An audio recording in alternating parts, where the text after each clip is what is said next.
예수님께서는 가이사라 빌보요라는 지역에서 전도 활동을 하고 계셨습니다. 복음을 전하면서 또 제자들을 이끌고 가면서 하나님 말씀을 또 가르쳐 주셨죠. 그때 벼랑간 예수님께서 제자들에게 질문합니다. 제자들아, 세상 사람들이 나를 누구라고 말하더냐? 그때 어느 제자가 말합니다. 예수님은 세상 사람들이 말하기를 세례 요한 혹은 엘리야, 에레미야, 하나님께서 보내신 선지자 중에 한 사람이라고 말합니다. 근데 이 대답이 예수님 마음을 흡족하게 하지 않았던 것 같아요. 그래서 재차 예수님께서 제자들에게 질문합니다. 그러면 너희들은 나를 누구라고 생각하느냐? 참 중요한 질문이죠. 너희는 나를 누구라고 생각하느냐? 그러니까 우리의 신앙생활이 남들이 어떻게 생각하느냐, 남들이 어떤 간증을 했느냐, 김집사, 이집사님이 만난 하나님이 중요한 것이 아니라 내가 만난 하나님이 누구냐, 이게 중요하다는 사실. 내가 만난 하나님, 할렐루야. 중요한 것은 하나님과 나와의 1대1의 관계가 중요해요. 신앙은 철저하게 또 하나님과 나와의 1대1의 관계입니다. 그래서 우리는 나만의 신앙의 고백이 있어야 되고, 나만의 간증이 있어야 되고, 또 나만의 응답받는 체험이 있어야 될 줄 믿습니다. 그러자 베드로가 초대교회 역사상 가장 멋진 100점짜리 대답을 합니다. 100점짜리 대답이에요. 예수님은 주님이십니다. 주는 그리스도시요 살아계신 하나님의 아들이십니다. 이 고백을 들으시고 예수님이 너무 기뻐하시는 거예요. 너무 좋아하시는 거예요. 예수님께서 큰 감동을 받았습니다. 저는 이 본문 속에 읽다가 어느 날 이 본문이 저의 눈에 띈 거예요. 왜냐하면 성경 예수님에 관한 복음서, 즉 마태, 마가, 누가, 요한복음을 읽다 보면 예수님께서 이토록 기뻐하는 모습이 그렇게 흔치 않거든요. 예수님이 이렇게 기뻐하는 모습이 자주 나오는 게 아니에요. 근데 오늘 본문에 보니까 예수님이 너무 기뻐하셨다라는 것이죠. 제가 스스로에게 질문을 던졌습니다. 아니, 예수님께서 왜 이토록 이 고백을 기뻐하실까? 주는 그리스도시요 살아계신 하나님의 아들입니다라는 이 고백이 예수님께는 도대체 어떤 의미가 있길래 예수님은 이 고백을 이렇게 기뻐하실까? 예수님께서 기뻐하셨다라는 것은 예수님께서 베드로의 고백을 통해서 영광을 받으셨다라는 이야기예요. 자, 예수님이 기뻐하고 예수님이 영광을 받으셔 예수님은 베드로를 칭찬해 줍니다. 그러면서 오늘 17절에 이렇게 칭찬을 하더라고요. 17절에 제가 한번 읽어보겠습니다. 예수께서 18절이고요. 17절입니다. 예수께서 대답하여 이르시되 바요나 시몬아 내가 복이 있도다 라고 말씀하세요. 내가 복이 있도다. 하나님 앞에 이렇게 복 있는 자로 인정받고 칭찬받는다면 얼마나 좋겠습니까? 아멘. 우리 모두가 이렇게 주님께서 볼 때 사랑하는 딸아, 사랑하는 아무개 권사야, 너는 복이 있는 자다라는 칭찬을 저와 여러분 모두가 받기를 원합니다. 아멘. 그런데 이 칭찬하실 뿐만 아니라 또 이제 축복까지 하시는데 이 축복이 어마어마한 축복이에요. 오늘 18절에 말합니다. 내게 이르노니 너는 베드로라. 이름을 시몬이라는 이름에서 반석이라는 의미의 베드로로 이름을 바꿔주십니다. 베드로라. 내가 이 반석 위에 내 교회를 세우리니 음부의 권세가 이기지 못하리라. 여러분 이게 얼마나 큰 축복입니까? 내가 너와 너의 신앙 고백 위에 교회를 세우겠대요. 여러분 한 개인에게 있어서도 이 교회의 반석이 된다는 것, 할렐루야 선교교회의 반석이 되고 할렐루야 선교교회의 기둥이 된다는 것은 엄청난 축복이거든요.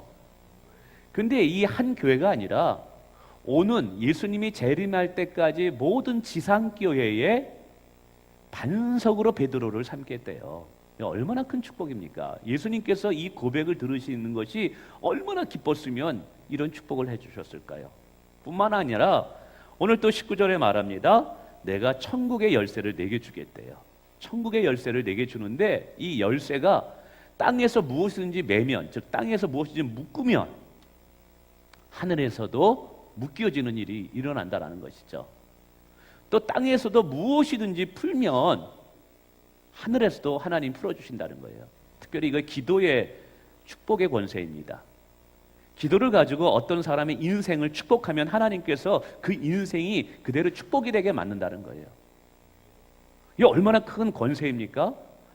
오늘 이건 아브라함의 축복의 기도와 마찬가지예요. 베드로의 기도에도 이 은혜를 주시는 거예요. 사실 이것은 목회자에게 있어서도 너무나 정말 소망하는 복 중에 하나입니다. 목회를 하는데 신방을 가는데 문제가 있어가지고 고민이 있어가지고 신방을 갔는데 목사님이 기도하는데도 아무런 일이 일어나지 않고 목사님이 기도하는데도 뭐 좋은 일이 일어나지 않아요. 강대상에서 말씀을 선포하는데도 하나님의 함께하심과 일하심이 나타나지 않는다면 여러분 이 목회가 얼마나 힘들겠어요. 근데 아무리 육체적으로 피곤하다 할지라도 신방 가는 곳에서 축복을 빌어주는데 그 축복하는 그 일대로 되어진다 그러면 얼마나 신바람 나겠습니까? 할렐루야. 그 얼마나 좋겠어요. 저도 이런 하나님의 복을 정말 받기를 원합니다. 그래서 저는 마음껏 성도들을 우리 주 예수 그리스도로 축복할 때 하나님께서 하늘에서 그 기도를 들으시고 그 축복대로 되어지는 그 복을 정말 주시기를 원합니다. 어마어마한 축복이죠.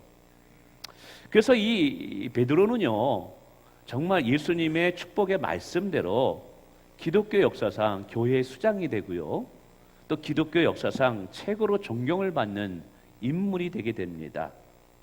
그러면 저는 그런 생각을 해봤어요. 도대체 이 베드로의 신앙 고백, 주는 그리스도시요 살아계신 하나님의 아들입니다라는 이 고백이 도대체 예수님께 어떤 의미가 있기에 예수님께 이렇게 기쁨을 드렸을까? 그리고 이 고백에 어떤 의미가 있길래 예수님께서 이토록 칭찬하시고 인정해 주셨을까? 이 고백에 도대체 어떤 의미가 예수님께 있기에 베드로를 이토록 이렇게 복을 내려 주실까? 저는 이 모습을 보면서 야 우리 교회 성도들도 이렇게 예수님께 기쁨을 드렸으면 좋겠다. 우리 사랑하는 성도들도 예수님께 이렇게 베드로처럼 인정받았으면 좋겠다. 주님께. 우리 사랑하는 성도들도 예수님처럼 이렇게 영적인 복을 받았으면 좋겠다 라는 마음으로서 제가 이 말씀을 묵상하면서 그리고 또 이 말씀을 전합니다. 정말 저와 여러분들의 인생이 하나님 앞에 축복받는 인생이 되기 원합니다. 하나님 앞에 인정받기 원하고요 정말 하나님을 영화롭게 하고 하나님의 마음을 시원케 해드리는 저와 여러분 되시기를 축원을 드리겠습니다. 근데 이 영적인 축복의 비결, 은혜의 비결, 쓰임받는 비결, 하나님의 마음을 시원케 하고 하나님의 마음을 기쁘게 하는 비결이 이 신앙 고백 속에 들어있다라는 사실이죠. 그래서 가만히 생각해 봤어요. 도대체 예수님께 이 신앙 고백에 어떤 의미가 있을까? 그랬더니 정말 중요한 의미가 있더라고요. 예를 들면 오늘 우리가 읽은 이 고백은 마태복음 16장 16절에 나오는 고백입니다. 근데 여러분 마태복음이 몇 장으로 구성되어 있는지 아세요? 총 28장으로 구성되어 있습니다. 마태복음의 딱 중간이 어디냐? 16장 바로 여기예요, 여기. 그러니까 마태복음 전반부와 후반부를 구분하는 경계선이 오늘 베드로의 신앙 고백입니다. 그래서 놀랍게도 실이 예수님께서 베드로로부터 이 신앙 고백을 들으신 이후부터 예수님의 사역의 색깔과 사역의 방향이 달라지게 됩니다. 비로소 예수님께서는 제자들에게 예수님의 십자가의 고난을 설명하고 부활의 영광에 대해서 소개하고 본인이 십자가의 길을 걷기 위해서 이 땅에 오셨다라고 하늘의 놀라운 비밀을 설명해 줍니다. 베드로의 신앙 고백을 듣고 예수님께서는 이제 본격적으로 사역의 방향을 바꿔서 이제 소수의 제자들에게 집중해서 양육하고 십자가를 지기 위한 시작의 첫걸음을 띱니다. 예수님이 십자가의 골고다 언덕의 십자가를 지기 위해서 본격적으로 사역의 첫걸음이 어디부터 시작되느냐 하면 바로 베드로의 이 신앙 고백에서부터 시작된다는 거예요. 그러니까 이 주는 그리스도시요 살아계신 하나님의 아들이라는 이 고백은 예수님께는 엄청난 의미가 있었던 거예요. 어쩌면 예수님께서 제자들을 3년 동안 데리고 다니시면서 가르치시고 또 함께 밥을 먹고 그렇게 동거하면서 제자들에게 듣고 싶었던 고백 중에 고백이 바로 무엇이냐면 바로 이 고백이었던 거예요. 이 고백이었던 거예요. 이 고백을 통해서 예수님이 너무너무 기뻐하셨다면 오늘도 우리가 예수님의 귓가에 예수님은 나의 주가 되십니다. 예수님은 나의 그리스도가 되십니다. 예수님은 나의 하나님의 아들이 되십니다라는 고백을 들려드린다면 예수님의 마음이 기뻐하지 않을까요? 베드로의 고백을 듣고 그렇게 기뻐하셨다면 오늘 우리도 예수님께 이 고백을 해드릴 때 예수님도 너무너무 기뻐하실 수 있다라는 의미입니다. 또 제가 이 본문을 중심으로 해서 예수님의 사역을 가만히 생각해 봤어요. 신약 성경에 보면 예수님의 수많은 기적들이 나타납니다. 이적들이 나타나요. 병자들을 고쳐주시고 또 바람과 파도를 잠잠케 하시고 죽은 자를 살리시는 이 모든 사건들이 나타납니다. 근데 여러분 아세요? 예수님께서 많은 기적을 행하시고 특별히 맨 마지막에 나오는 단어가 있습니다. 예를 들자면 예수님께서 중풍병에 걸린 사람이 들것에 실려서 예수님 앞에 나올 때 예수님께서 내 죄가 사함을 받았다. 자 이제 이 들것을 들고 일어나 걸어가라. 그러자 이 중풍병자 놀랍게도 실이 병의 고침을 받고 걸어갑니다. 이 놀라운 사건 뒤에 마지막에 성경이 뭐라고 이야기하면 저가 뉘시기에라고 표현합니다. 또 예수님께서 이 폭풍우를 만나서 정말 어려움에 있는 이 제자들 이들에게 찾아오셨죠. 그래서 파도와 바람에 의해서 어찌할 바를 모르는 두려워하는 이들에게 찾아오셔서 바람과 파도를 잠잠케 하십니다. 그리고 그 사건 뒤에 또 이 고백이 나와요. 저가 뉘시기에 바람과 파도를 잠잠케 하는 거. 또 예수님께서 여러분 요한복음에 보면은 물을 가지고 포도주로 바꾸십니다. 그리고 죽은 나사로를 살리십니다. 이 기적의 사건을 통해서 예수님께서 성경이 이제 뭐라 하냐면 몇 번째 사인이다 이렇게 표현해요. 이거는 뭐냐면 결국 예수님이 누구신가를 드러내기 위한 것이라는 거예요. 그러니까 여러분 잘 들어봐 주세요. 성경 속에서 저를 보시면 됩니다. 우리 이지사님 이제 예. 성경 속에서 수많은 기적의 사건이 나옵니다. 병고침을 받는 귀신을 내어쫓는 사건, 바람과 파도를 잠잠케 하는 사건. 근데 이 사건들을 통해서 우리들은 야, 예수님은 문제를 해결하시는 분이다. 우리가 예수님께 나올 때 어떻게 응답을 받을 수 있는가? 기도 응답의 비결들을 배울 수 있어요. 그런데 이런 기적들을 하나하나 둘 다 모아가지고 하나로 딱 모아보니까 이 모든 기적과 이적들의 사건은 단 한 가지를 설명하려고 한다는 거예요. 그 한 가지가 뭐냐면 예수님은 누구신가를 설명하기 위함이라는 것이죠. 예수님이 누구신가를 설명하기 위해서 예수님은 3년 동안 기적과 이적과 귀신을 내어쫓는 일과 엄청난 일들을 행하신 거예요. 그러니까 이 모든 일들은 오직 하나를 드러내기 위함이에요. 예수님이 누구신가. 그래서 요한복음에 보면 20장 32절에 이렇게 말합니다. 이것을 기록함은 너희로 예수께서 하나님의 아들 그리스도이심을 알고 믿게 하려 함이니라. 그러니까 수많은 기적과 이적들을 예수님이 행하신 이유는 저와 여러분이 예수님이 누구신가를 분명히 알고 믿게 하려 함이라라는 거예요. 근데 그분이 누구인지를 알고 믿는 고백을 제자들 중에 누가 처음으로 해드려요? 베드로가 해드리는 거예요. 베드로가 고백합니다. 주는 그리스도시요 살아계신 하나님의 아들입니다. 바로 이 고백을 듣기 위해서 예수님은 3년 동안 기적을 행하신 거예요. 이 고백을 듣기 위해서 기적을 행하신 것이고 귀신을 내어쫓아 주시고 바람과 파도를 잠잠케 하신 거예요. 그리고 이것을 드러내기 위해서 예수님은 십자가를 지신 것이고 부활의 영광으로 다시 살아나신 거예요. 이거 알려주려고. 그러니까 예수님이 수많은 기적과 이적을 통해서 가장 듣고 싶었던 것이 뭐냐면 예수님은 주님이시다. 예수님은 그리스도이시다. 예수님은 하나님의 아들이시다. 여러분 이것을 정말 듣고 싶었는데 이 고백을 비로소 들으니까 예수님이 얼마나 기뻐했는지 몰라요. 예수님의 가르침을 보면 성경이 이렇게 결정하고 논합니다. 예수님의 가르침은 세상의 사람들과 다르게 권세 있는 가르침이더라 라고 이야기하고 있어요. 권세 있는 가르침. 근데 그 권세 있는 가르침도 결국은 예수가 누구이신지를, 그래서 요한복음 5장에 보면 성경이 무엇을 기록하느냐? 예수님을 증거하기 위해서. 누가복음 24장에 보면 부활을 믿지 않는 제자들에게 예수님이 모세오경을 구약 성경을 가지고 설명해냅니다. 결국 그것은 뭐냐면 예수가 왜 십자가의 고난을 받으시고 왜 부활하셨는지 그것을 알려주기 위해서 구약 성경이 기록했다는 거예요. 그러니까 구약 성경을 읽을 때 예수님이라는 단어가 나오지 않아요. 그러나 그 구약 성경은 결국 누구를 증거하는 책이다? 예수 그리스도. 근데 예수 그리스도가 누구인지를 드러내기 위해서 성경이 기록된 거예요.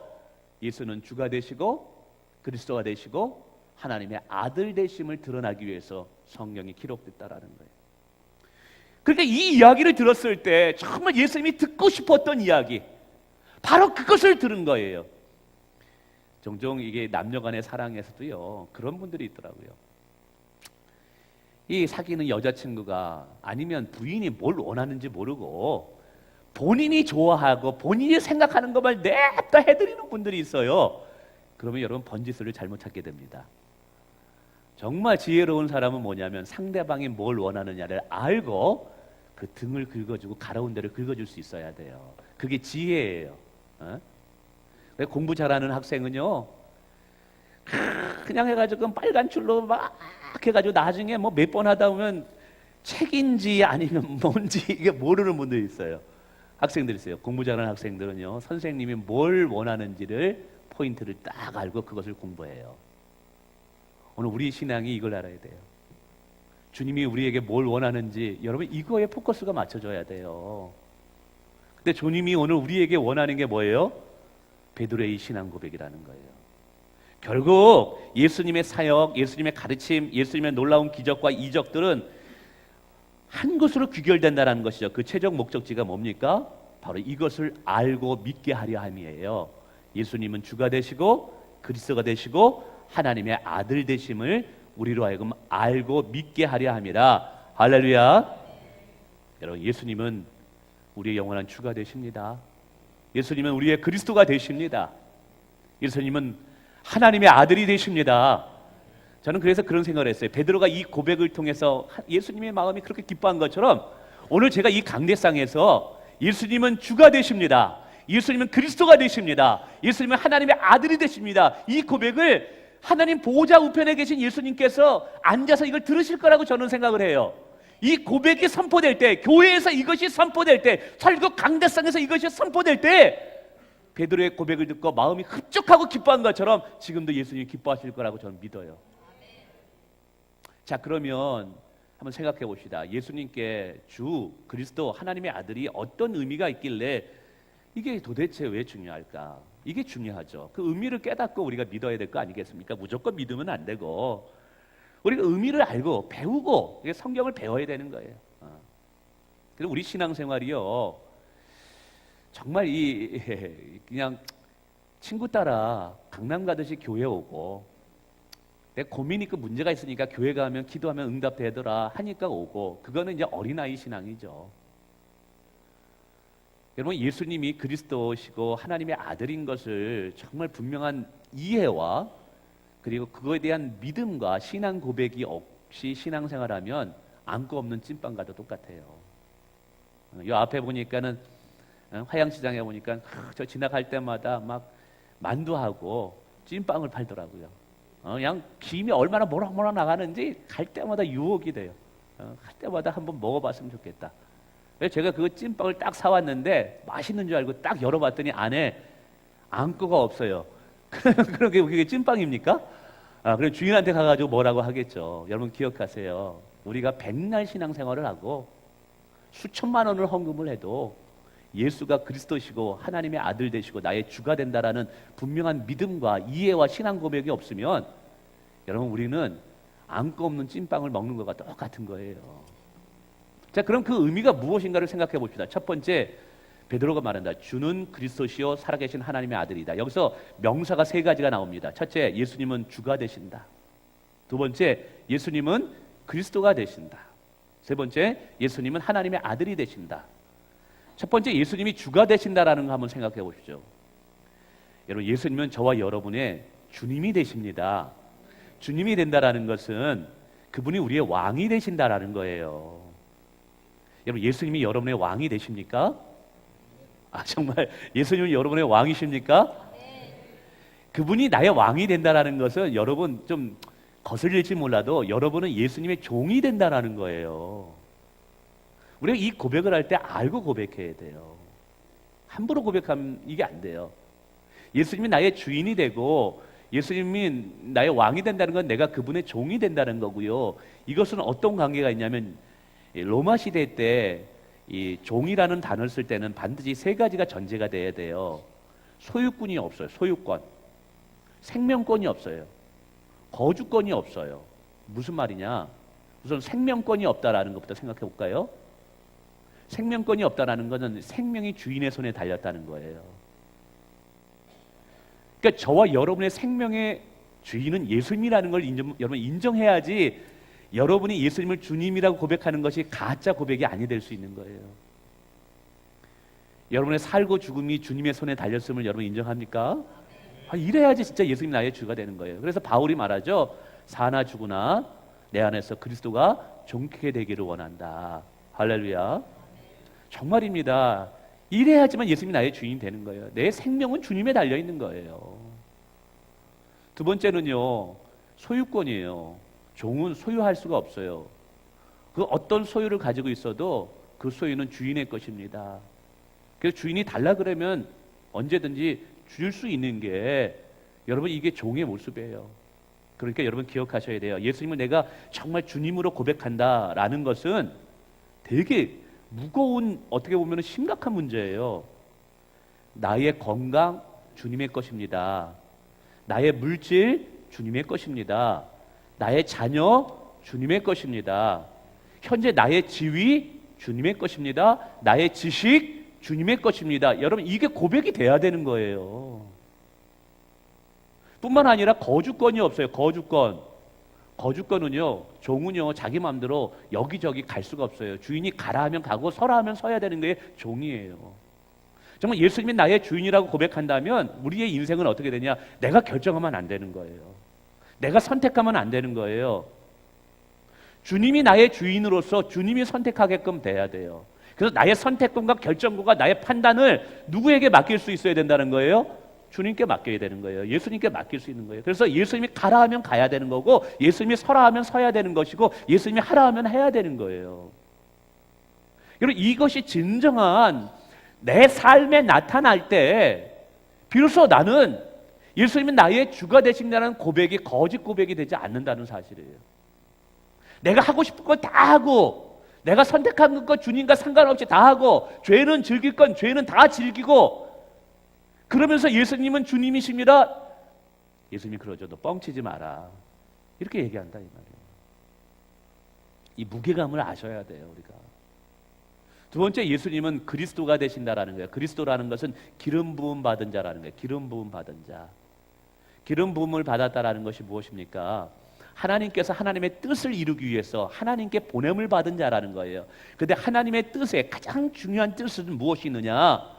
여러분, 우리의 죄를 사함으로 하나님과 우리 사이를 화목케 함으로 하나님이 주시는 에덴 동산에 누렸던 그 이상의 축복을 저와 여러분에 주기 위함이라는 거예요. 그 그리스도라는 의미 속에서는 무슨 의미가 있느냐 하면 우리의 죄를 용서하실 수 있는, 우리의 죄를 사할 수 있는 구원자, 메시아라는 뜻이 있는 거예요. 그러면 예수님은 나의 그리스도입니다 라고 고백할 때 그 고백이 참된 고백이라면 예수님은 내가 어떤 죄악을 가지고 있다 할지라도 예수 옆에 나가서 회개하면 그 죄가 용서를 받는다라는 믿음이 있어야 된다는 사실이에요. 아멘. 종종 보면 그런 분들이 있어요. 이게 이제 우리가 회개를 나의 죄를 정당화시키고 나의 양심을 평쾌하기 위해서 사용한 문제가 되죠. 그러나 분명한 것은 예수님 앞에 우리의 죄를 회개할 때 어떠한 죄도 용서함을 받을 수 있다는 사실을 믿으시길 바랍니다. 근데 이게 중요한 게 뭐냐 하면 이걸 우리가 누려야 된다는 사실이에요. 이따가도 말씀드리겠지만 무슨 말이냐? 종종 이런 분들이 있어요. 죄를 져가지고 걱정 근심하고 두려워하는 분들이 있어요. 예수님 앞에 나가서 회개 기도를 해요. 회개 기도를 쫙 하고 다음에 다시 집으로 돌아가서 또 무슨 생각해요? 또 과거에 지은 죄 때문에 거기에서 허우적거리면서 그 두려움 속에 사는 거예요. 여러분, 예수가 그리스도임을 정말 믿는 자는 죄로부터 자유함을 얻은 자임을 믿으시길 바랍니다. 율법으로부터 자유함을 얻은 자임을 믿으시길 바랍니다. 사단 마귀의 정죄로부터 자유함을 받고요, 죽음의 두려움으로부터 자유함을 얻을 수 있는 자임을 믿으시길 바랍니다. 그래서 죄를 정말 하나님 앞에 회개했다면 그 죄로부터 우리가 자유함을 누릴 수가 있어야 돼요. 어떤 분들은 염려와 걱정, 근심이 많습니다. 그걸 가지고 주님 앞에 나와가지고 고민하면서 막 주님께 맡겨요. 그리고 다시 돌아갈 때는 어떻게 주섬주섬 싸가지고 그것도 염려와 근심 덩어리를 다시 어깨에 또 머리에 메고 돌아가서 또 근심하면서 사는 분들이 있어요. 너희 염려를 다 주께 맡기라. 그러면 그가 너희를 권고하심이라. 권고한다는 것은 돌아보신다라는 사실이에요. 그러면 여러분, 정말 예수님께서 그리스도임을 믿는 자라면 정말 죄사함의 자유함을 누릴 수 있어야 돼요. 죽음으로부터, 두려움으로부터 자유함을 누릴 수가 있습니다. 그런 은혜가 임하기를 원합니다. 세 번째, 예수님이 하나님의 아들이라 그래요. 이 아들이라는 것은 사실 그리스도랑 같은 의미지만 약간의 맥락의 차이가 있어요. 주로 그리스도를 어디에 사용하냐면 죄를 사하는 하나님의 권세에 사용하는 단어로서 그리스도를 사용합니다. 그래서 십자가 사건에서 그리스도를 강조해요. 반면에 하나님의 아들은 예수 그리스도의 신성을 강조합니다. 원래 예수님은 하나님의 본체셨어요. 그분은 우리의 죄를 사해 주시기 위해서 인간의 몸을 입고 이 땅에 오셨습니다. 그 인간의 몸을 입고 이 땅에 오신 하나님의 본체가 누구냐면 하나님의 아들 예수 그리스도라는 거예요. 그래서 이 하나님의 아들이라는 것은 주로 어디에 쓰냐면 예수님의 신성을 강조할 때, 무엇을 강조할 때? 신성을 강조할 때 사용해요. 신성을 강조한다라는 것은 그분이 하나님이시고 그분이 우리에게 영원한 생명을 주실 수 있는 분이고 그분이 부활의 주가 되신다라는 걸 설명할 때 하나님의 아들이라는 단어를 사용해요. 그러므로 여러분, 우리가 예수 그리스도를 하나님의 아들로 인정한다라는 것은 우리 안에 부활의 능력이 임했다라는 것을 아는 거예요. 여러분, 예수 그리스도를 하나님의 아들로 인정한다라는 것은 예수 그리스도의 부활의 능력이 오늘 저와 여러분의 능력임을 인정하는 삶을 내가 살겠다고 선포하고 그것을 누리는 자의 삶의 모습이 있어야 된다는 거예요. 한번 생각해 보세요. 정말 예수님이 부활의 주가 되심을 믿습니까? 예수님 말씀하셨죠. 나는 부활이요 생명이니 누구든지 나를 믿는 자는 죽어도 살겠고 무릇 살아서 나를 믿는 자는 영원히 죽지 아니하리라. 질병에 걸렸다 할지라도 우리가 죽음을 두려워하지 않을 수 있는 이유는 질병 가운데서도 우리가 감사할 수 있는 능력이 어디서 옵니까? 예수님이 하나님의 아들 부활의 주가 되심을 믿기 때문인 줄 믿으시길 바랍니다. 사업에 실패를 했어요. 근데 실패 때문에 좌절하고 낙심하고 걱정을 해요. 나 재기할 수 없어. 다시 일어설 수 없어. 아니에요. 부활의 주 하나님의 아들 예수 그리스도가 함께 계시면요, 다시 일어날 수 있어요. 다시 일어날 수 있어요. 저는 그런 분들 많이 봤습니다.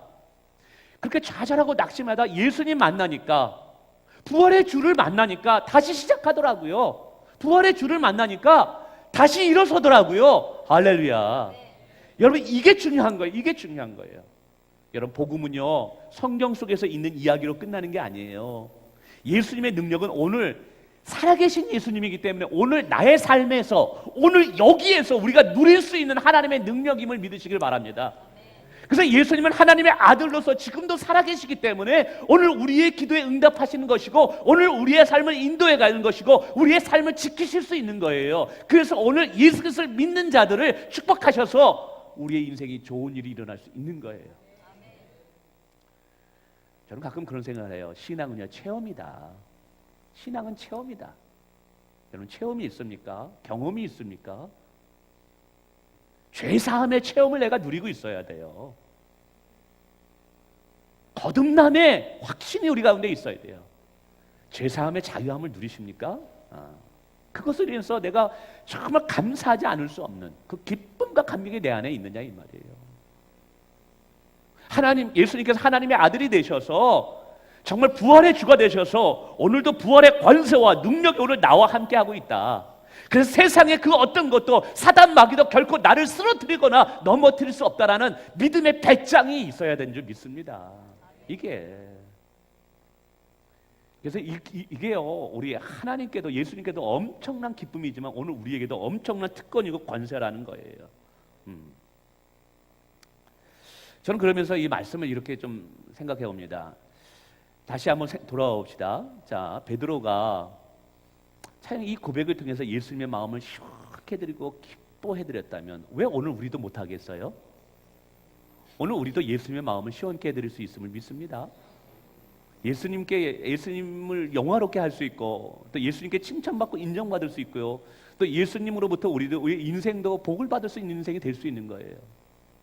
그래서 그게 제가 이렇게 좀 구분해서 나눠봤어요. 그래서 네 가지로 간단히 설명드리고 마치려고 하는데, 첫째로는 베드로는요, 예수 그리스도께서 그리스도이고 하나님의 아들이심을 알았어요. 이게 중요해요. 우리가 신앙생활할 때 무조건 믿으라고 그러면 안 됩니다. 덮어놓고 믿으면, 성경을 덮어놓고 믿으면 어떻게 해요? 펼쳐놓고 믿어야지. 여러분, 우리가 성경 공부하는 이유가 그거예요. 성경이 과연 무엇을 말하는가? 영적인 축복의 비밀이 성경 안에 숨어 있습니다. 아멘. 그래서 이 베드로는 알았던 거죠. 예수님은 그리스도가 되시고 하나님의 아들 되심을 아는 것.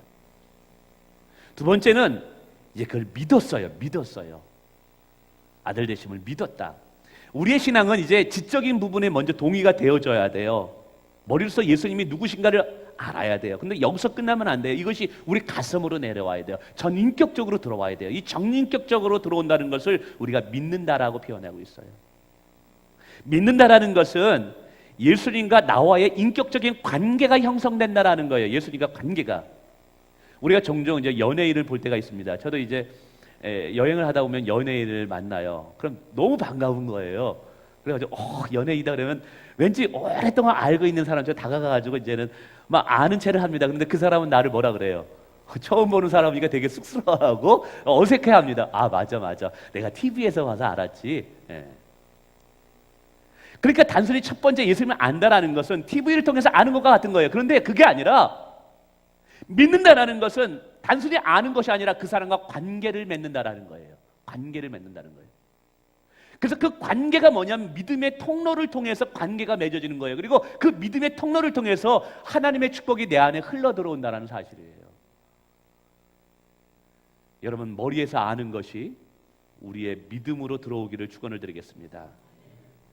그 다음에 세 번째가 중요한 게 이제 베드로는 예수님이 그리스도이시며 하나님의 아들이심을 누렸다라는 거예요. 이게 중요해요. 베드로는요, 예수를 3번이나 부인해요. 실패했던 자예요. 근데 그가 회개하고 회복되어서 초대교회 위대한 지도자로 쓰임을 받게 됩니다. 아니, 실패한 자가 어떻게 다시 일어날 수 있을까요?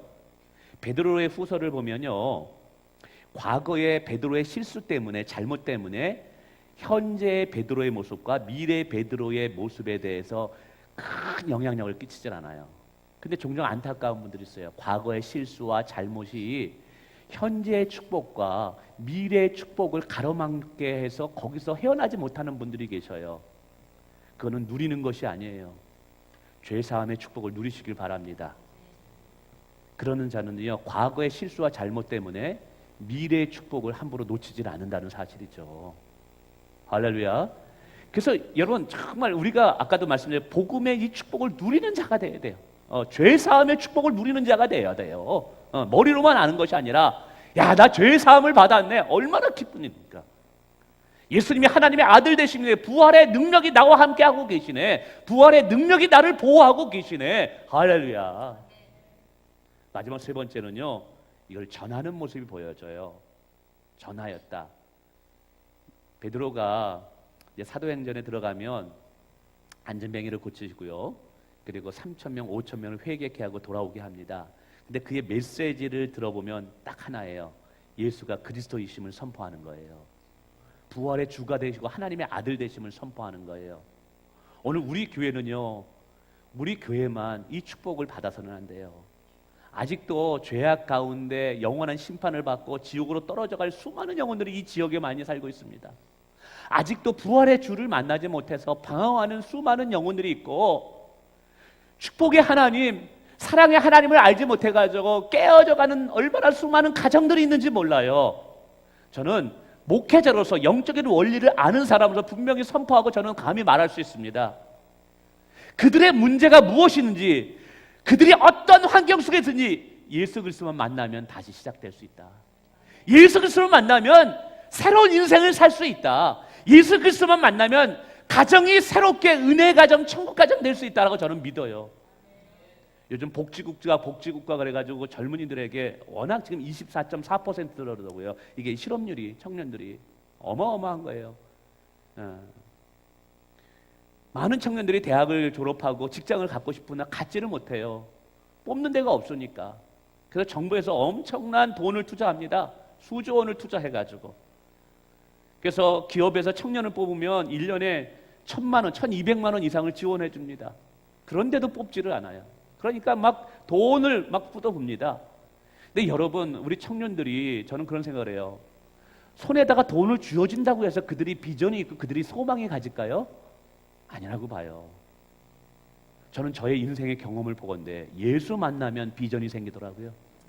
예수 만나면 새로운 인생의 소망이 생기더라고요.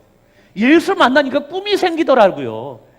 그 청년들에게 너무 복지가 아니라 정말 교회가 해야 될 일은 복음을 들려주고 예수가 누구인지를 알려주는 것. 할렐루야.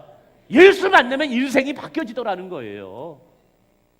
우리가 이것을 우리만 알고 있다면 이게 죄입니다. 하나님 앞에. 우리는 이 지역에 아직도 주님 만나지 못해서, 하나님 만나지 못해서 방황하는 수많은 영혼들, 깨어져가는 수많은 가정들, 정말 인생의 비전이 없어서 정말 무엇을 해야 할지 모르는 젊은이들에게 예수가 누구신지를 분명히 알고 전하지는 사명이 오늘 저와 여러분 가운데 있기를 축원을 드립니다. 말씀을 맺습니다. 오늘 저는 하나의 호기심으로 이 본문을 살펴보기 시작했어요. 예수님이 왜 이렇게 이 고백에 기뻐하였을까? 무엇이 이토록 베드로를 복되게 만들었을까? 단순한 고백이었는 것 같은데 아니에요. 이것은 예수님께는 너무너무 중요한, 예수님이 너무너무 듣고 싶어 했던 고백이에요. 저는 우리 교회가 이 고백을 끊임없이 해드리기를 원합니다. 예수님이 나의 주가 되시고 예수님이 이 교회의 왕이 되십니다. 이 교회의 통치자는, 주인은 예수님이십니다. 예수님은 우리의 죄를 구원하는 구원자 그리스도가 되십니다. 예수님은 부활의 영광이 되시는, 부활의 본체가 되시는 부활의 주가 되십니다. 이 고백을 예수님께 해드림으로 예수님의 마음을 시원케 해드리고 저와 이래 인생도 복을 받길 원합니다.